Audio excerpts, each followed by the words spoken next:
Good afternoon, everyone. Hopefully, you're having a wonderful day so far. I got a fun one for you today. Looks like Pierre Poilievre's come out with a new Labor Day ad that we're going to take a quick watch here. And then I got a good um, article for you from the National Post saying a few words on the transition that the Conservatives have. So, with no further ado, let's get into it. A country is built by the people who rise when it is still dark. The servers and soldiers, the farmers and factory hands, the nurses and night shift workers, often called ordinary people, but they are extraordinary. They carry the government on their backs with little reward. You now pay more to bring home less. That is if you can afford a home at all.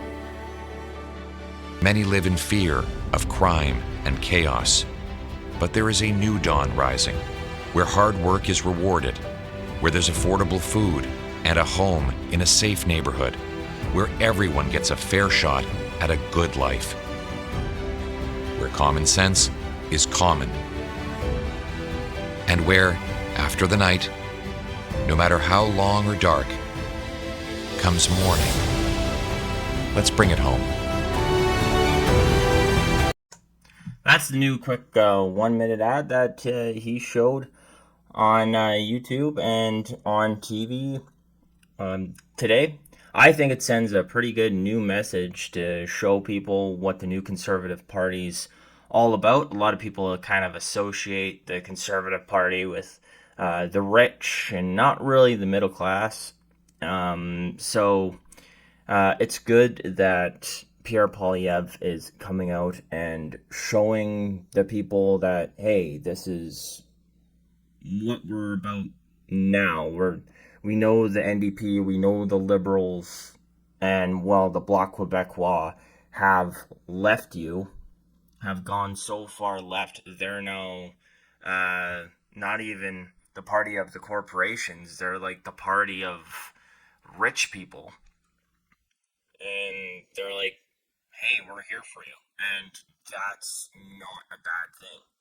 Anyways, now coming off that, we got this article from the National Post saying Pierre is going all in on his pro worker message with appeals to ordinary people, just like we watched right now. They talk about the 60-second television ad that we just watched there.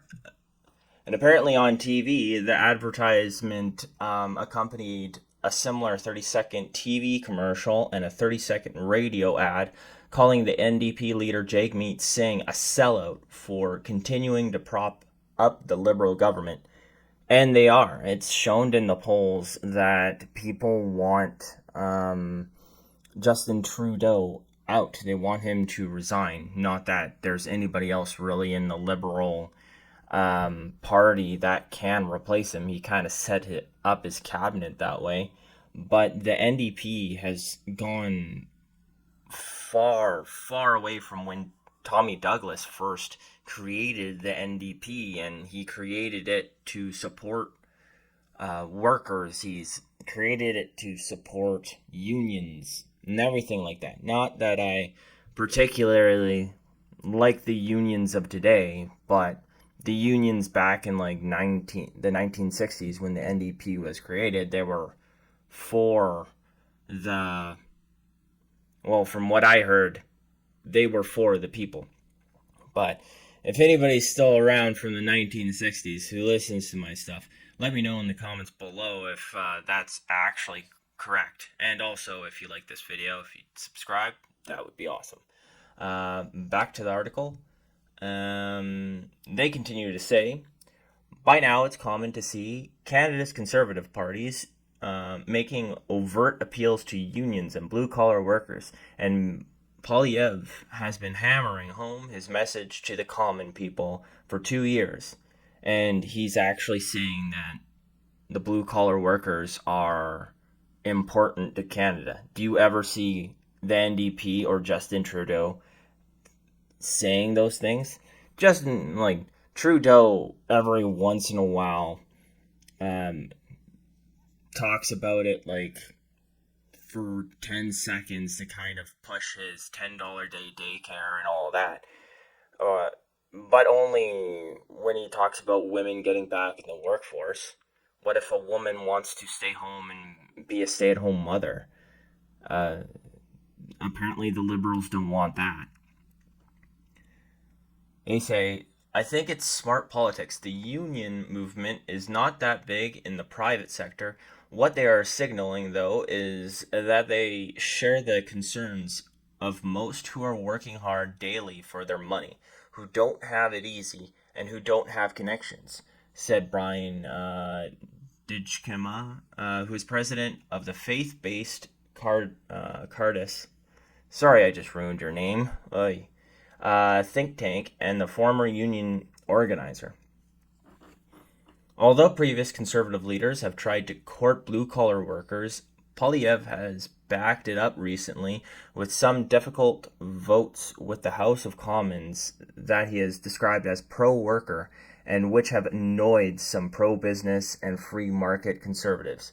And to be completely honest, from the examples that they give here, a lot of it isn't like free market free market stuff, because what it stems from is a market that the government props up immensely. So it's more like free market, or no, oligarch.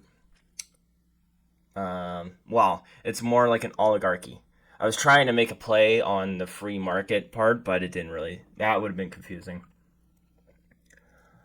They go on to say it surprised supporters earlier this year when Poilievre party voted in favor of a ban that used replacement workers at federally regulated workplaces, commonly referred to anti-scab legislation. The Conservatives also took a low profile last week when a rail stoppage threatened to grind Canada's economy to a halt. Now that's hard. To be completely honest, we don't know what was said in the room. And their railroad is so big to Canada's economy, and like Canada's so in debt, and normal Canadians are having it so hard nowadays. I don't know enough. Like, I haven't researched enough what the government actually did. I assume they somehow stopped it, but I'm mixed. I'm very mixed on whether I'd approve of this or not. On one hand, yes, it's so massive of our economy that if the rail stoppage actually happened for as long as it did last time, we would be screwed right now. But on the other hand, it's like you shouldn't be preventing people from and unions from striking.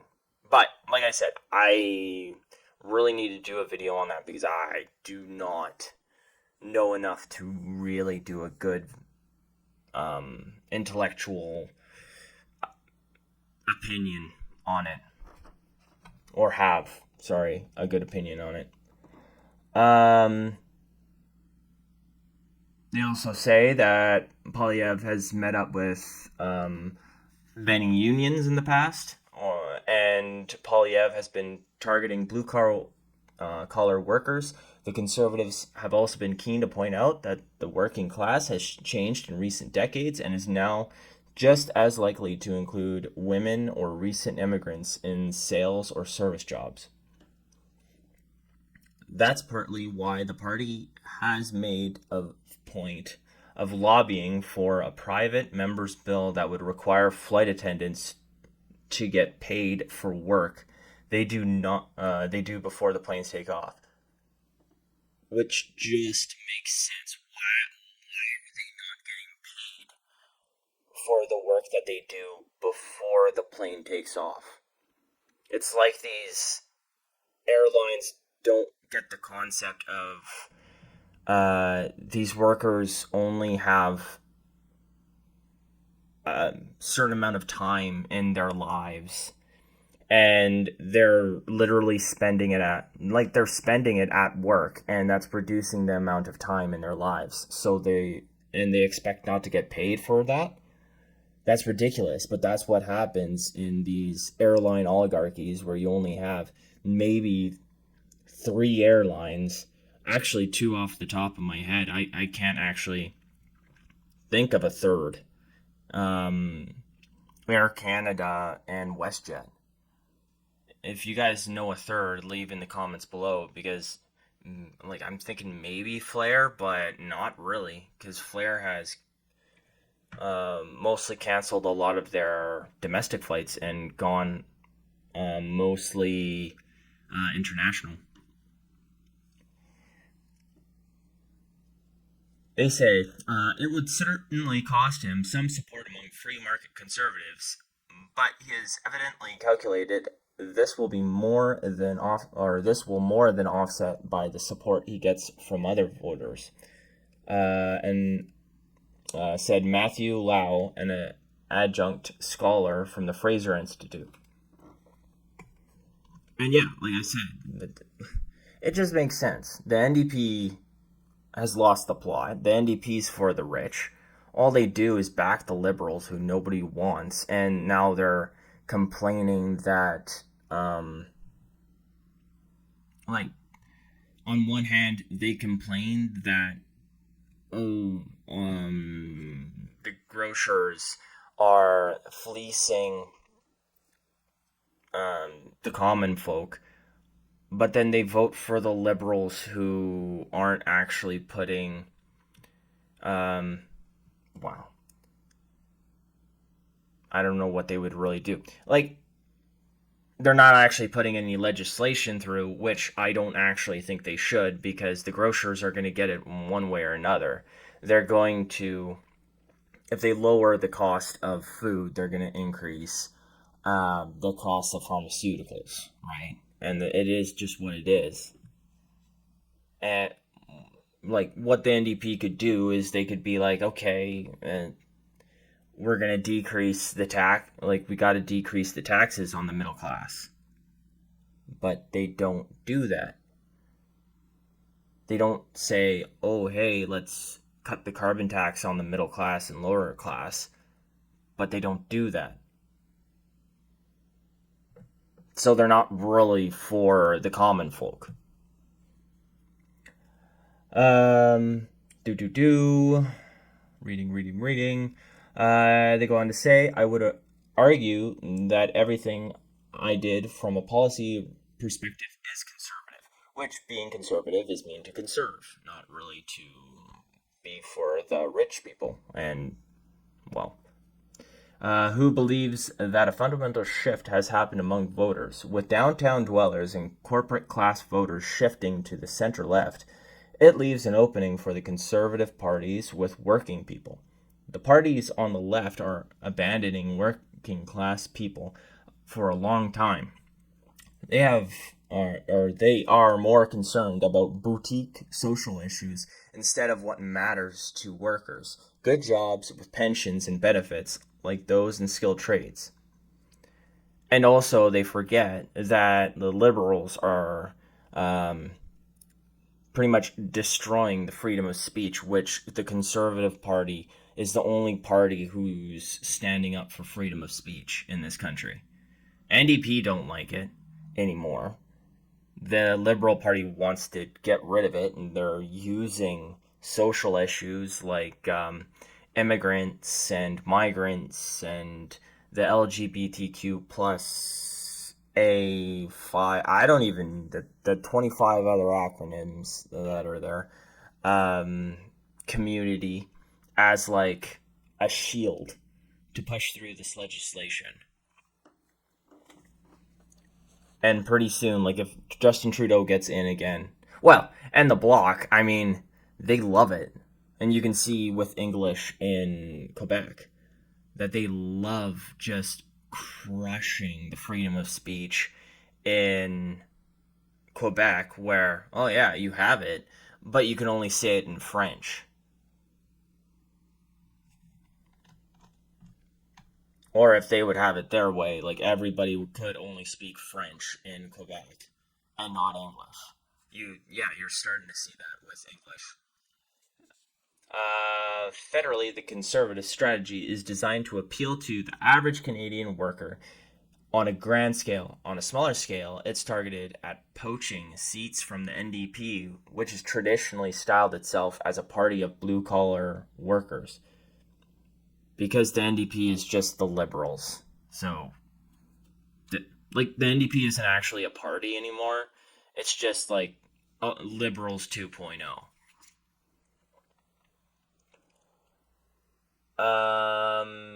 A radio ad that accompanies the conservative television advertisements takes direct aim at Singh, describing him as a campaign socialist who likes BMWs, Rolex watches, and Versace bags. I kind of view him as what would you call him?